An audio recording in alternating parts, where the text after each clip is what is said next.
Alright, so good morning. Dito tayo ngayon sa Katman Road.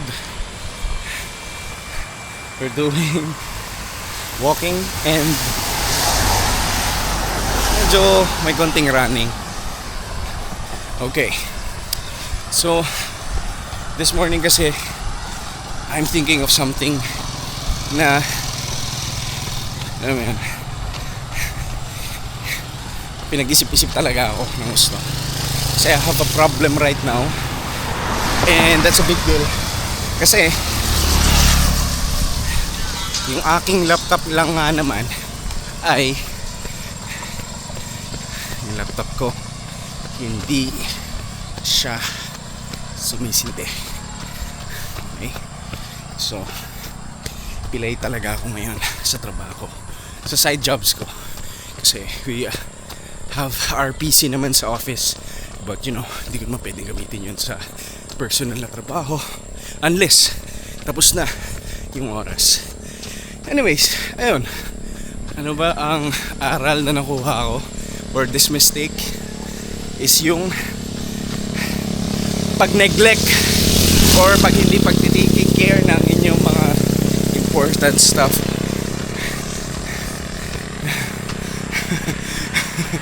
Anyways, kasi pagka ganun ako, ewan ko lang sa inyo, baka lang may mga importante kayong bagay na alam niyo yun, hindi nyo gaano na papansin or dapat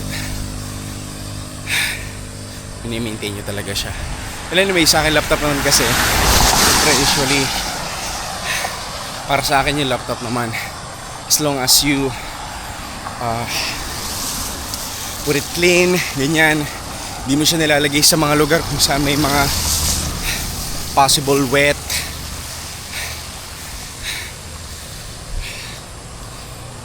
Alam mo yun, yung mga makakabasa sa kanya, food, ganyan, kasi baka langgamin. So kwento ko lang pala, yesterday kasi, nung Monday pa pala, gumana pa yun, gumana siya at hinayaan ko siya ulit na malobat.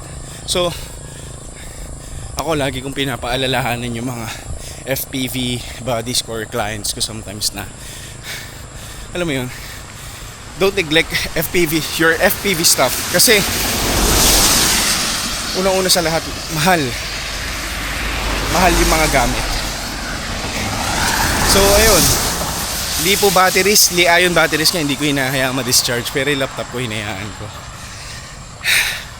Gano'n ba naman ako kadam doon, oy? So ayun, hindi ko alam kung na-totally drained siya, pero chinek ko pa siya ng Tuesday morning and then I tried to click it para ma-open ko siya. Hindi ko siya sinaksak para man lang mag-charge. So pagdating ko lang kinagabihan, ayaw na umandar, ayaw na sumindi. Wala lang. Ayun, doon na nag-kick in sa akin yung mga bagay na hindi ko pagbibigay ng gaanong importansya sa laptop ko, which that's pretty expensive stuff. Kumbaga lifeline ko rin yung laptop ko, kasi doon ako nagtatrabaho, doon ako gumagawa, doon ako nag-e-edit, doon yung mga proposals ko and so on. Ayan, so ayun lang, medyo nakakalungkot lang ngayon kasi kumbaga I need to give up some stuff para ma-cover up ko yung yung sira nung PC ko. Well, anyways, that's fine kasi naman, sana hindi naman costly yung repair, na aabot siya ng approximately 10k ganon, kasi mag-aano lang talaga ako ng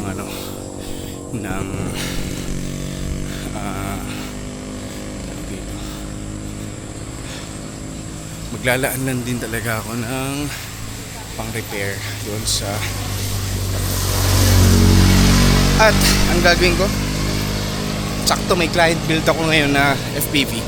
So ang gagawin ko ay yung mga brand new stuff ko na supposedly for my build is sa kanya na lang. So ibebenta na natin sa kanya yun, napasok sa kanyang budget na 25Ks. Sa 25Ks naman na kasi na yun, that includes yung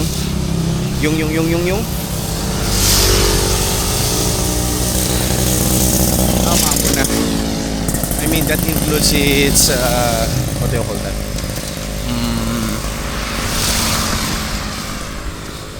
That includes its O4 Pro, which is 14,000. So ako nang bahala dun sa may another almost 11,000. So actually yung mga ilang kulang meron naman na ako. So parang I want to give up my stuff for him na.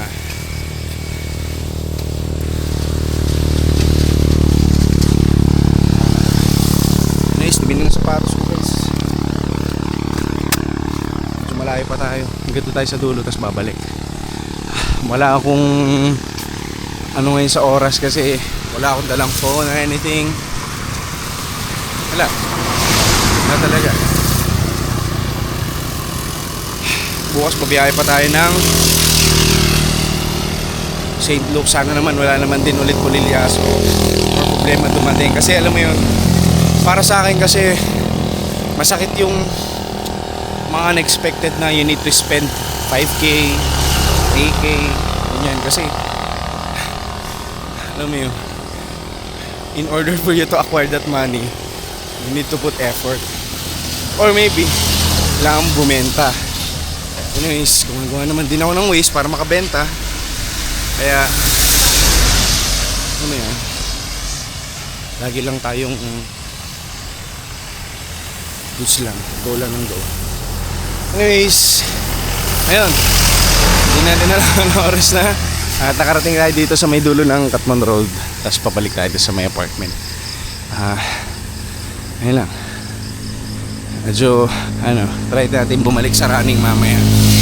Ganito ko lang yung mga isip-isipin ko today. Okay, ayan. And I just wanna share it kasi maganda rin pala yung may kinakausap kang camera. Enjoy ko to Anyways, ayun. Kasi hindi naman lahat din may pagkakataon may makakausap ka to, say all of your problems, ganyan. Parang ito, kung makikita ko man siya soon, isa to sa mga battles ko sa buhay. And ganda rin pala na medyo nado-document mo yung life mo. So having this camera pala, bago pala itong camera ko guys, Action 5 Pro. XN lang. Siguro hindi naman ito bago, basta nabili ko lang siya ng mura and then inayos ko lang. Okay, so, and this is actually one of the testing na gusto kong i-try siya ba. Ano yan? So yun lang. Ingatan yung mga gamit-gamit ko guys, lalong-lalo na kapag gamit ko sa trabaho. Kasi pag nasira, masakit talaga sa ulo.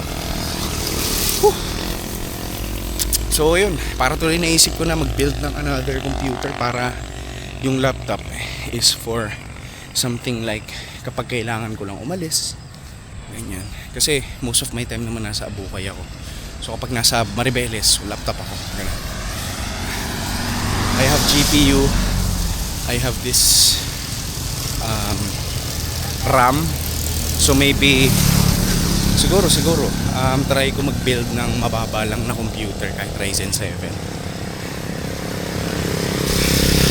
Out of second hand parts ulit. Bubuo tayo na computer. Cheap lang. Ewan ko nga sa case, alam ko kasi may case pa ako Pero I'm not sure if that's fine or maybe I could just, repaint it para still magamit ko pa. But anyways, hindi na tayo sa dulo.